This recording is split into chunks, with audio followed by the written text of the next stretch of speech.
diváci, vítame vás pri decembrových správach roku 2013, ktorými vás budú sprevádzať Sofinka a Zuzka. Mesiac december je plný očakávania Vianoc. A nebolo to inak ani na našej škole. Preto naše správy začínajú oslavou sviatku svätého Mikuláša. Sviatok sa skladal z viacerých častí. Na mieste sme mali redaktora Kika a dávame slovo jemu a Hanke s Dorotkou, aby nám sviatok priblížili.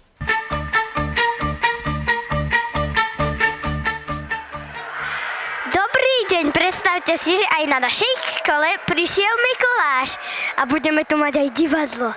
A možno, že príde a dá nám aj nejaké darčeky, tak tešte sa aj vy na Mikuláša.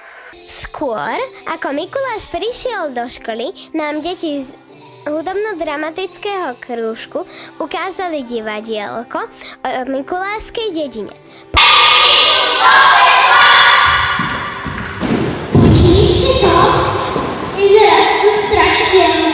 Poďme preč. Nebojte sa, spolu zvládnu. Keď divadielko skončilo, žiaci sa pobrali do svojich tried, kde pre nich deviataci pripravili tvorivé dielne.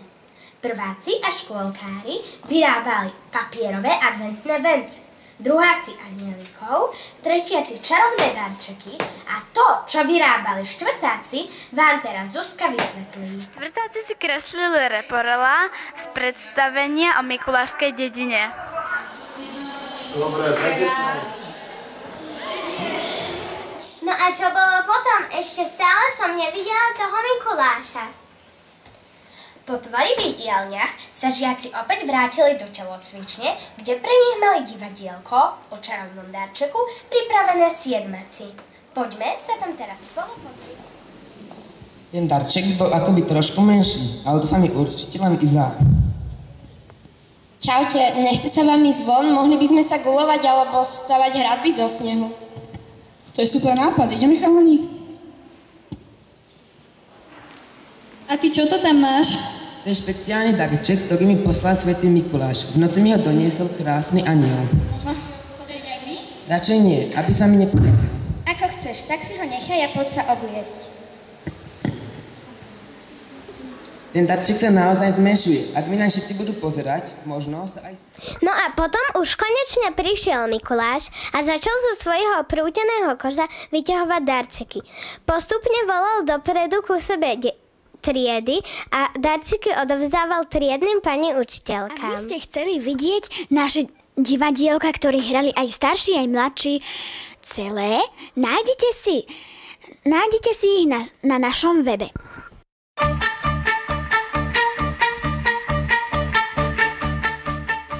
Tento rok sa naša škola po prvýkrát zapojila do celoslovenskej aktivity Noc čítania Biblie. Akciu organizuje Rádio Lumen a Katolícke pedagogické a katechetické centrum. Tento rok to bola noc z 13. na 14. decembra. Poprosíme Dorotku, aby nás informovala podrobnejšie.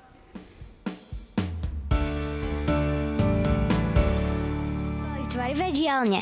Deti si vyrobili malé knižočky, svoje vlastné sväté písma, do ktorých si nalepili vianočný príbeh. Po krátkej prestávke sa deti pobrali na cestu vianočným príbehom. Deti išli na 8 stanovíš, v ktorých ich čakali biblické postavy. Neskôr nasledoval kvíz, v ktorom deti museli odpovedať na otázky, ktoré počuli v texte. O 9:45 sa pobrali na omšu, ktorá sa začala o 22:00. Potom o 11:00 si pozreli film a uložili sa na spánok.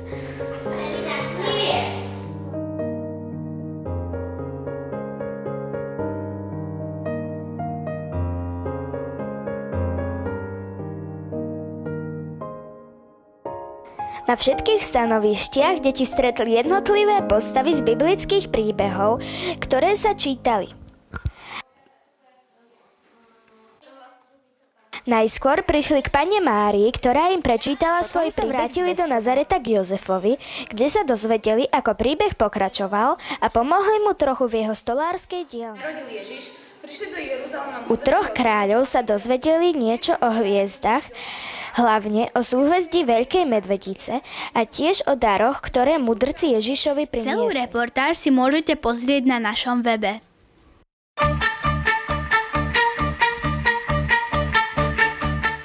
Samozrejme, aj na prvom stupni boli vianočné vystúpenia. Nezastihli sme ich však kamerou, ale máme pre vás aspoň pár fotografií.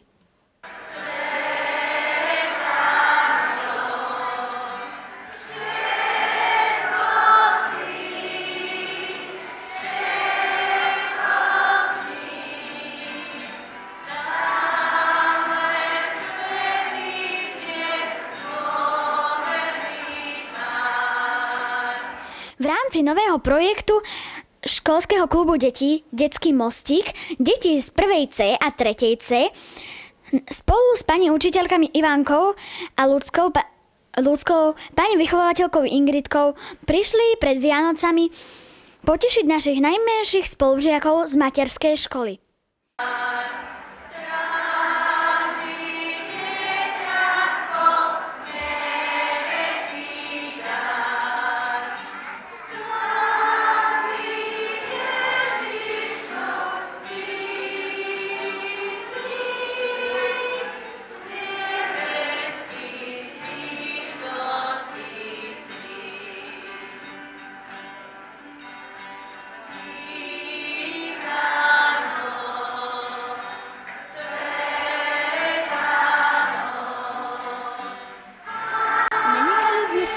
Vianočné vystúpenie materskej školy, ktoré bolo v malej telocvični veľmi pekne pripravené. Nakúknime tam spolu. Bolo, že to radosti. Ježiško sa usmieval a keď sa dosť natešil, tichúčko zaspal. A zvieratka, kým sa rozišli, takto pekne mu zaspievali. Búvaj, dieťa krásne, uložené jasne, búvaj, búvaj, tá chora, milostivé Jezúra, budeme ťa kolísať, aby mohol obecať. Ježiško náš milý, aby sa ti snili, veľmi krásne si, veľmi krásne si. Tá milý ocko, milá babka, milý detko, srdečne vás vítame, šťastia, zdravia prajeme. Pekne sa tu usaďte, svoje ušká nalaďte. Príbeh z lesa rozpovieme, čaro Vianoc prinesieme. Zatancujeme si spolu! Už sa na to veľmi tešíme, preto ku vám rýchlo bežíme. Zasneženou cestičkou, našou peknou pesničkou. Na kraj bielých snehov, by sme chceli, je to tak, pekný bude sneh. V vianočnej atmosfére sa pripojili aj deti z výtvarného krúžku svojimi maľbami pod vedením pani učiteľky Návojovej.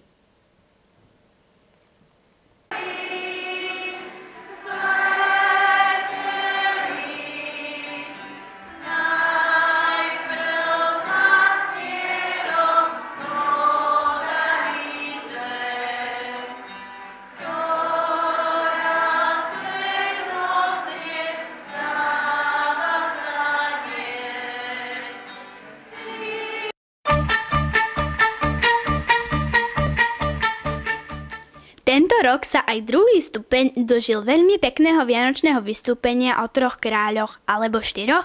Dajme slovo pani učiteľke Nízlovej, ktorá toto vystúpenie pripravila.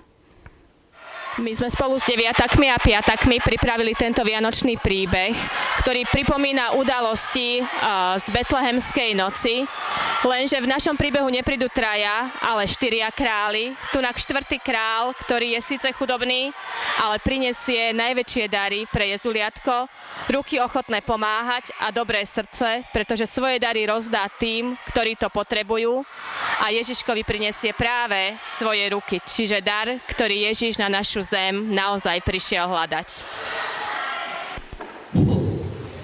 Predsa si mal pravdu a hviezda ťa priviedla až sem. Dnes sa nám tu predsa narodil Mesiáš. Stávajme, bračekovia, vezmime dary a poďme obdarovať novonarodeného kráľa. Zobudili nás anjeli, ktorí nás pozvali sem. Oznámili nám, že tu nájdeme novonarodeného kráľa, slúbeného a očakávaného Mesiáša. My sme králi z východu. Priviedla nás sem žiara hviezdy, ktorá má oznámiť príchod minuloročného kráľa. Prešli sme dlhú cestu, aby sme sa mohli pokloniť dieťatku a odovzdať mu tieto dary. Priniesli sme zlato, kadidlo a mirhu. Aj my sme prišli obdarovať novonarodeného Mesiáša. My sme priniesli syr, mlieko. Veľmi si nás prepáč, nechcel som prísť bez darov, veľmi ma to mrzí. Nič ťa mrzí. Akože nie, veď sa pozri na okolo. Bohatí králi z východu, najchudobnejší betlehemský pastier, všetci niečo priniesli, ale ja nemám nič. Ale veď na konci sveta, nevedel si, za kým z tej diaľky prichádzaš. Teraz už vieš, že tým novým kráľom je Mesiáš, ktorý vykúpi svet. O to ma to mrzí viac. Ale môj syn neprišiel na tento svet, aby prijímal dary. On ich nepotrebuje. On prišiel hľadať ruky, ktoré sú ochotné pomáhať.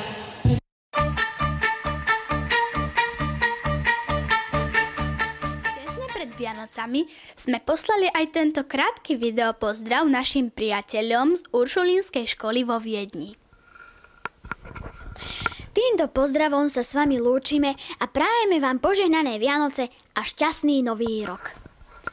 Dovidenia!